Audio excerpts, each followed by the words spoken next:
argumen-argumen afirmasi dan argumen-argumen oposisi ini sama-sama kuat ya, berimbang. Jadi ketika diperdebatkan itu seru sekali. Seru ya.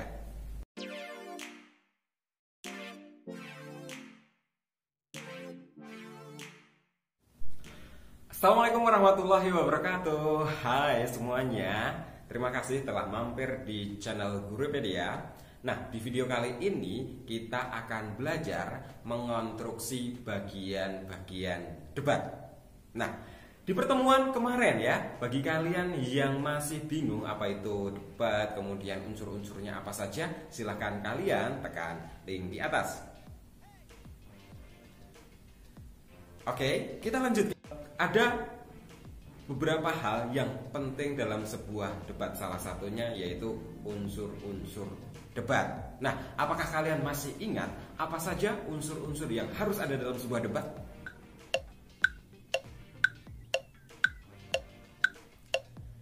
Oke, benar ya. Ada beberapa unsur yang harus ada dalam sebuah perdebatan. Yang pertama adalah mosi. Yang kedua adalah moderator. Yang ketiga adalah pihak afirmasi. Yang keempat adalah pihak oposisi. Yang kelima adalah pihak netral. Yang keenam adalah juri. Dan yang terakhir adalah notulen. Nah, hal yang akan kita bahas di sini adalah karena kita bahas tentang debat formal atau konvensional yang biasa dilakukan dalam sebuah perlombaan. Hal yang akan kita bahas adalah satu, mosi. Yang kedua adalah membuat sebuah argumen. Bagaimana caranya? Ikuti terus ya pembahasannya, jangan di skip-skip. Pertama, membuat mosi. Nah, sebenarnya membuat mosi ini bukan hal yang susah ya. Yang penting kalian selalu update ya tentang informasi-informasi terbaru di lingkungan sekitar kita ya. Nah, yang pertama bisa kalian lihat beberapa contoh mosi ini. Seperti yang telah kalian lihat ya, di samping saya ini ada 3 mosi. Yang pertama adalah di negara-negara dengan tingkat korupsi tinggi, seleksi penerimaan mahasiswa baru hanya didasarkan pada indeks integritas sekolah dan indeks kejujuran siswa. Ini adalah mosi di LDPI tahun 2020 kemarin. Yang kedua, pemerintah menolak pemulangan WNI ex ISIS ke Indonesia. Yang ketiga, penggunaan bahasa asing menunjukkan rasa nasionalisme yang makin berkurang bagi penggunanya. Nah, dari 3 mosi yang sudah saya siapkan ini bisa kalian cermati ya. Setidaknya apa sih syarat yang harus terpenuhi dalam sebuah mosi? Nah, mari kita identifikasi bersama ya. Yang pertama ya, syarat mosi bisa kita lihat di 3 mosi itu berupa kalimat pernyataan ya. Yang kedua, dari 3 mosi itu mengangkat isu-isu terhangat atau masalah-masalah yang sedang hangat diperbincangkan masyarakat. Yang pertama tentang korupsi, yang kedua tentang ISIS, dan yang ketiga tentang rasa nasionalisme.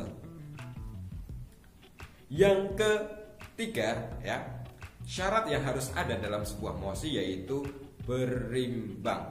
Nah, mosi yang baik adalah mosi di mana antara argumen-argumen afirmasi dan argumen-argumen oposisi ini sama-sama kuat ya, berimbang. Jadi ketika diperdebatkan itu seru sekali. Nah, kita lanjutkan. Syarat yang keempat yaitu fokus. Harapannya apa? Dalam sebuah perdebatan itu hanya fokus pada masalah itu saja. Misalnya masalah kesehatan, ya masalah kesehatan saja. Walaupun nanti dalam sebuah perdebatan itu bisa kita lihat dari berbagai sudut pandang ya, ataupun berbagai bidang itu. Nah, Kemudian yang kelima yaitu solutif. Nah, mosi yang kita buat itu diharapkan ada pemecahannya, ada solusinya, sehingga bisa memberikan sebuah beberapa hasil perdebatan itu bisa dijadikan sebagai salah satu referensi untuk mengatasi masalah-masalah di lingkungan kita.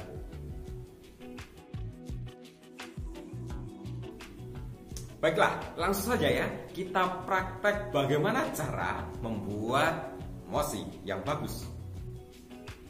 Nah, bisa kita lihat di layar kalian. Di sana ada 4 gambar ya. Ada 4 gambar. Nah, kira-kira nih, dari 4 gambar itu mana topik yang bagus untuk kita angkat menjadi sebuah mosi? Yang mana kira-kira? Nah, yang mudah adalah gambar 2 dan 3 ya. Gambar pertama itu tentang PJJ ya, KPM tatap muka. Kemudian yang kedua yaitu tentang kenaikan iuran BPJS. Dua hal itu sangat mudah kita buat menjadi sebuah mosi. Nah, oke ya. Bagaimana caranya? 1 ya. Pilih isu atau masalah yang aktual ya. Kita sudah memilih ya 2 gambar 2 dan gambar ketiga. Gambar yang lain kita hilangkan. Oke. Nah, sudah tinggal 2 gambar. Tahap yang kedua kita buat kalimat pernyataan ya. Kita buat dari gambar pertama dulu. Nah, di sana ada gambar Menteri Nadiem yang memberikan pernyataan bahwa PJJ ini bisa mengakibatkan learning loss ya. Nah, bisa kita buat seperti ini.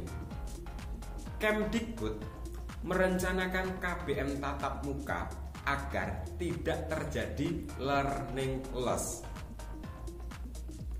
Ya, learning loss. Gitu. Nah, itu yang pertama. Ataupun bisa kalian buat lagi KBM tatap muka perlu segera dilaksanakan agar tidak terjadi learning loss di Indonesia. Bisa ya.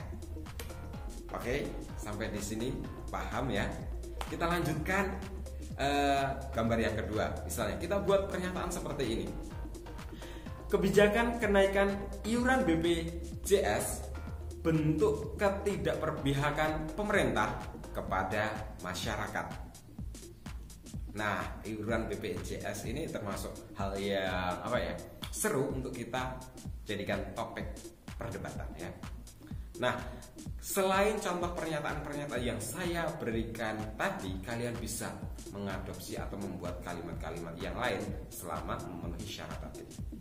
Itu ya. Tahap selanjutnya yaitu cek dari kalimat yang pernyataan yang setelah kita buat ini, kita cek apakah fokusnya sudah jelas, kemudian berimbang dan solutif. Mari kita cek ya. Dari pernyataan yang pertama, Kemdikbud merencanakan KBM tatap muka agar tidak terjadi learning loss. Nah, ini berimbang nggak? Berimbang ya. Kita bisa ambil beberapa alasan tentang akibat-akibat PJJ ini untuk pihak afirmasi. Kemudian kita juga bisa melihat argumen dari segi kesehatan dari pihak oposisi. Ini berimbang ya. Kemudian fokusnya tetap ya di dunia pendidikan, yaitu tentang pelaksanaan KBM tatap muka. Solutif? Apakah solutif? Pasti. Nanti dari debat ini akan ada kesimpulan-kesimpulan yang bisa kita ambil. Nah, selain mosi, ada hal yang perlu kita persiapkan dalam sebuah perdebatan. Yang kedua yaitu cara menyusun argumen, baik argumen afirmasi, argumen oposisi ya. 2 hal ini saja yang akan kita bahas, karena yang sering digunakan dalam lomba perdebatan ya, itu hanya pihak pro dan pihak kontra saja. Nah, bagaimana cara membuatnya? Mudah. Begini caranya. Nah, yang pertama, jika sudah ditentukan mosinya ya, misalnya mosi yang pertama tadi. Nah, setelah kalian mendapatkan mosi, silahkan segera ya kalian cari. Misalnya kalian berada di kubu afirmasi, kubu pemerintah ya. Satu, cari data yang akurat ya, mendukung mosi yang kalian dapat. Kalian bisa mencari dari berbagai sumber ya, internet banyak sekali ya. Nah, kemudian yang kedua, peka terhadap isu-isu terbaru ya. Kalian harus jeli, teliti, dan melihat berbagai peluang ya dari mosi itu. Yang ketiga yaitu buka sudut pandang ya. Seperti halnya arah mata angin yang ada 5 ya, 8 ya. Nah, 8 arah mata angin, kalian harus bisa melihat mosi itu dari berbagai sudut pandang ya, dari berbagai bidang seperti itu. Nah, langsung kita praktekkan. Misalnya kita dapat mosi yang pertama tadi, Kemdikbud merencanakan KBM tatap muka agar tidak terjadi learning loss. Nah, kira-kira apa yang bisa kita jadikan argumen untuk mendukung mosi ini? Nah, yang pertama ya, misalnya kita bisa mengangkat tentang susahnya pemantauan siswa ketika PJJ berlangsung ya. Ini banyak kan sekarang karena antara guru dan murid itu tidak saling bertatap muka ya. Bisa saja guru asik-asik ya menjelaskan dengan serius ya, ternyata ditinggal muridnya ya, hanya absen saja, muridnya melayang entah kemana ya.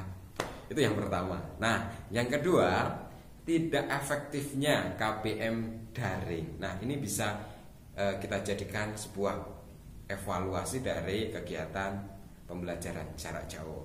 Nah, alasan yang ketiga dari aspek sosial nih, menyusahkan orang tua ya. Kalau jenjang SMA sih mudah ya, kita kasih HP itu mereka sudah bisa karena sudah dewasa. Tapi untuk tingkat SMP, tingkat SD ini kan banyak ya peristiwa atau tugas-tugas dari guru ternyata memberatkan orang tua yang mengerjakan tidak siswanya, tapi malah orang tuanya ya memberatkan guru. Itu bisa kita jadikan sebagai argumen.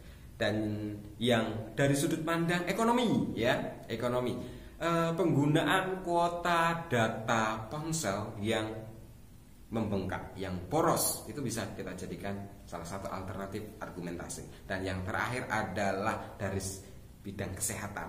Misalnya terlalu lama melihat layar laptop maupun ponsel, ini bisa mempengaruhi kesehatan mata. Mata menjadi minus ya, kunang-kunang, bibir pecah-pecah, sariawan dan batuk-batuk.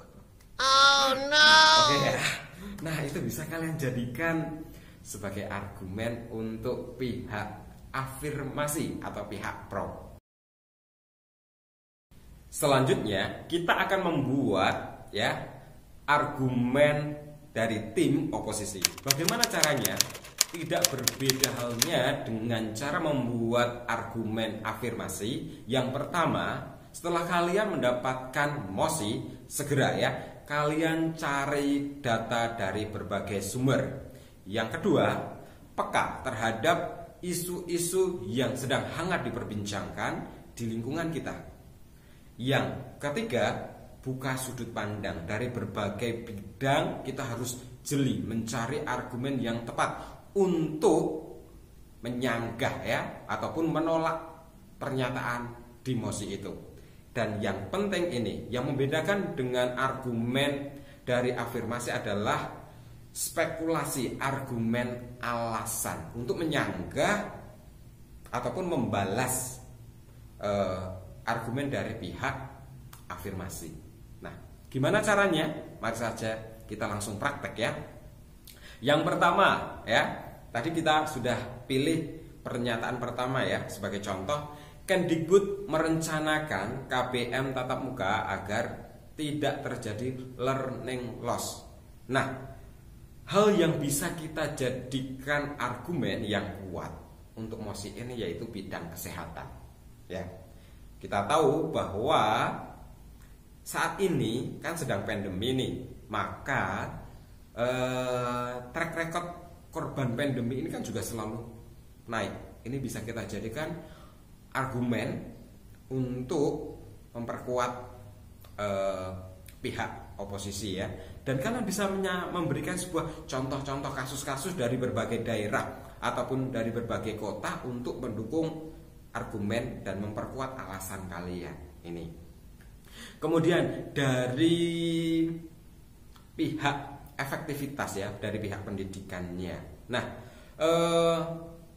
misalnya tadi pihak oposisi itu menyampaikan bahwa kegiatan PJJ, pembelajaran jarak jauh ini tidak efektif. Nah, ini bisa kalian sanggah ya dengan misalnya seperti ini.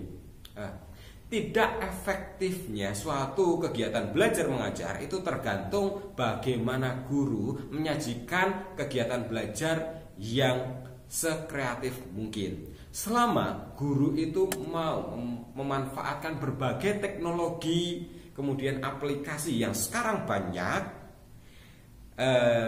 dan mudah kita akses, itu saya yakin kegiatan PJJ ini bisa berjalan dengan efektif. Nah, misalnya seperti itu argumen yang bisa kita sampaikan untuk melawan tim afirmasi.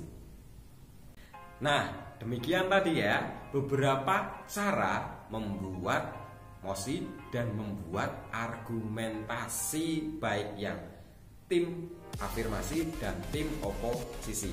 Gimana? Mudah bukan? Sekarang kita tahu bagaimana cara membuatnya. Baiklah, sebelum berakhir video ini seperti biasa ya, jangan lupa like, share, and subscribe video ini agar kalian tidak ketinggalan informasi-informasi dan materi-materi baru seputar KBM Bahasa Indonesia ya. Silakan. Bagi yang sudah subscribe, saya ucapkan terima kasih, kalian luar biasa. Oke, demikian video kegiatan pada hari ini. Jumpa lagi di video berikutnya. Semangat selalu, jangan lupa